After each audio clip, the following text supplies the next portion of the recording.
Hey everyone, welcome back to our channel app tutorial. On today's video I'm going to show you how to delete your Airbnb account. It's very quick and easy, so let's get started. First, open the Airbnb app on your phone. If you don't have the app yet, you can get it from Google Play Store or the Apple App Store. Once you do that, on the screen you can see options like explore, wish list, trips, messages and profile. Go to profile.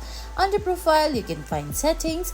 Under settings you can see personal information, payments and payouts, taxes, login and security, accessibility, translations, notifications and privacy and sharing. Select privacy and sharing. There you can find delete your account option. Right below request your personal data, tap on delete your account. Then you have to give the region and country you are from. Select from the drop down menu. Then you have to select the reason why you're deleting your account. Then tap on delete account.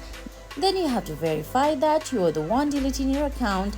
Now they're gonna send you a verification code on your Gmail app.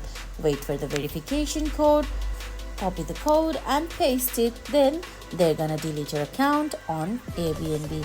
And guys, that's it. That's how you delete your Airbnb account on your phone. I hope you found this video helpful. If you did, please give it a thumbs up, leave a comment, subscribe to our channel and hit that bell icon. See you in the next video. Thanks for watching.